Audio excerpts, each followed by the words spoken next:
बिस्मिल्लाहिर्रहमानिर्रहीम। अस्सलामु अलैकुम वरहमतुल्लाहि वबरकातुहू। डियर स्टूडेंट, आज हमारा लेक्चर जो होगा उसका टॉपिक है कानून मुतग़य्यर तनासुबात। 9th चैप्टर चल रहा है, हमारा अहम चैप्टर है। इसका लास्ट टॉपिक आज जो है हम डिस्कस करने जा रहे हैं। जदीद माहिरीन हासिल इन कवानीन को जो हमने पहले डिस्कस किए जा चुके हैं, मुतग़य्यर तनासुबात या कानून गैर मुतनासिब पैदावार का नाम देते हैं, क्योंकि ये तीनों कैफियतें एक ही यानी कि एक ही स्ट्रक्चर में जो है तीनों मराहल से होकर गुजरती है।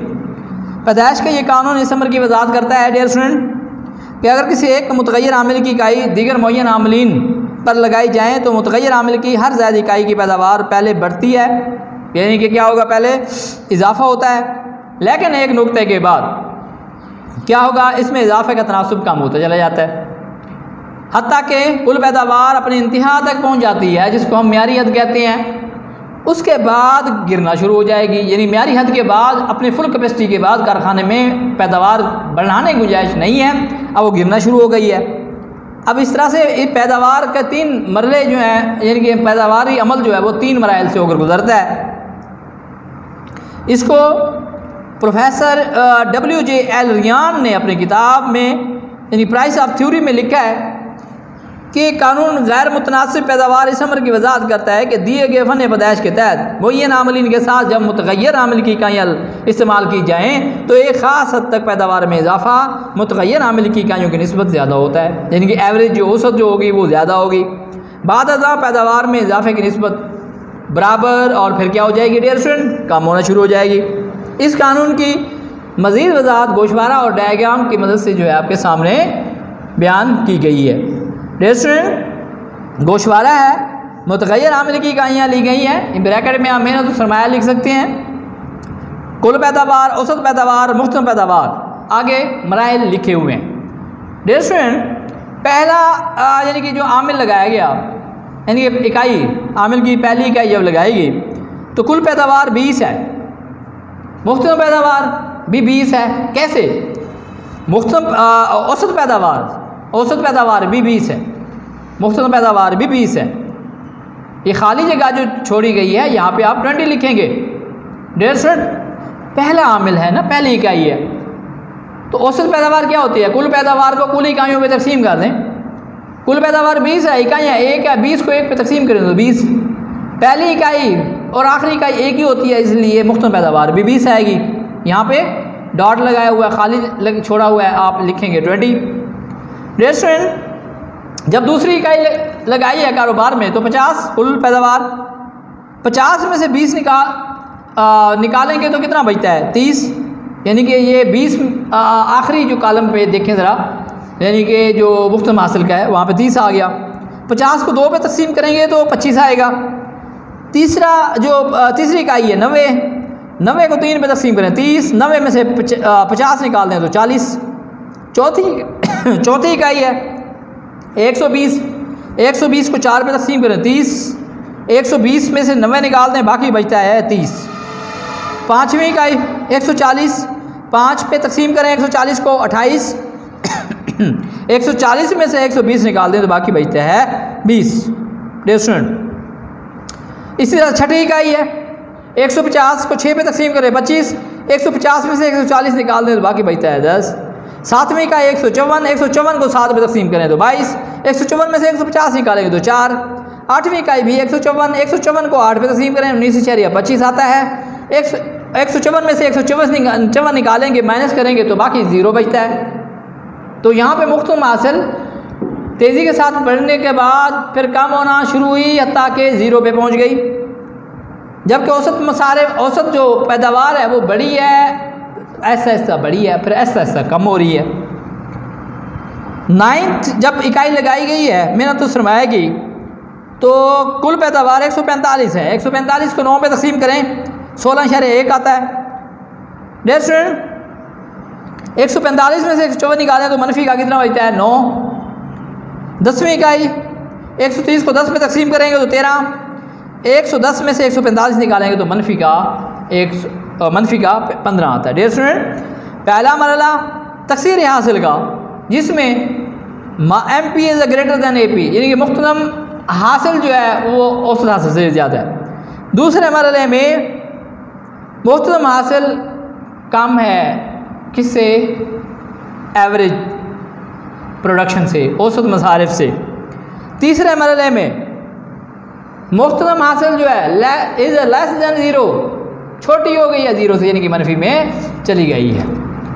डियर स्टूडेंट, इसी को शुमारे को सामने रखकर, इसी को शुमारे की वजाहत करने के बाद इसको सामने रखकर हम क्या करेंगे? इनके डायग्राम बनाएंगे। डायग्राम बनाने के लिए डियर स्टूडेंट आप इन तीनों को अलग अलग भी बना सकते हैं, तीनों को एक ही डायग्राम, तीनों यानी कि जो है ना औसत हासिल, मुख्तदम हासिल और कुल हासिल को एक ही जगह पे भी ला सकते हैं। इनके अलग अलग डायग्राम भी बना सकते हैं। आपके सामने ये टोटल प्रोडक्शन का खत है वो अलग बनाया गया है, जबकि औसत और मुख्तदम पैदावार का जो खत है वो अलग बनाया गया है। डियर स्टूडेंट, मुतग़य्यर आमिल की इकाइयाँ ली गई हैं, OX पे OY पे ली गई है कुल पैदावार। जैसे जैसे इकाइयों इस्तेमाल की गई पैदावार बढ़ती गई। कानून तकसीर हासिल के रूह से पैदावार में इजाफा होता गया, यानी कि कौन सी इकाई तक? 4th इकाई तक देखें पैदावार बढ़ रही है। फिर दूसरा मरला आता है जब बराबर बराबर, और फिर तीसरे मरले में कुल पैदावार क्या हो रही है? कम हो रही है। इसी तरह से इसके नीचे हमने एक और डायग्राम बनाया है जो जहाँ पे OX पे हमने ली है जी मुतग़य्यर आमिल की इकाइयाँ, OY पे ली है औसत मसारिफ और औसत पैदावार और मुख्तदम पैदावार, average production and marginal production. Dear student, पहले हम क्या ले लें? पहले हम एवरेज प्रोडक्शन का ले लेते हैं, औसत पैदावार का। उसी तरह डायग्राम को सामने गोशवारे को सामने रखते हुए कि पहली इकाई से 20, दूसरी से 25, फिर तीसरी के साथ 30, चौथे पे 30, फिर पाँचवीं पे 28, फिर छठी पे 25, फिर 22, फिर 19.25, फिर 16.1 और फिर 13। इन नुकात को मिलाने से यानी कि 10वीं इकाई के सामने जो है वो 13 के सामने डाट लगाएंगे। तो डियर स्टूडेंट, एक खत आपको औसत मसारिफ का AP का खत आपको नज़र आ रहा है जो पहले थोड़ा थोड़ा बड़ा है, फिर ऐसा ऐसा गिर रहा है लेकिन स्लोली, ऐसा ऐसा। इसी तरह से अब हम तीसरा खत लेंगे, वो कौन सा है डियर स्टूडेंट? वो है मार्जिनल प्रोडक्शन का, यानी कि मुख्तदम पैदावार का। पहले को 20 के साथ, दूसरे को 30 के साथ, फिर तीसरे को 40 के साथ, चौथे को 30 के साथ कम होना शुरू हो गई है। पाँचवें को 20, छठे को 10, फिर सातवें को 4, फिर 8वें पे 0, फिर 9वें पे -9 और फिर 10वें पे -15। तो एक हाथ जो कि पहले तेज़ी के साथ बढ़ा है, बढ़ते बढ़ते अपने टॉप पोजीशन यानी कि 40 पे जो है इसको टच करने के बाद फिर गिरना शुरू हो गया है, और इस तरह से गिरा है कि फिर वो किस में चला गया है डियर स्टूडेंट? मनफी में चला गया है।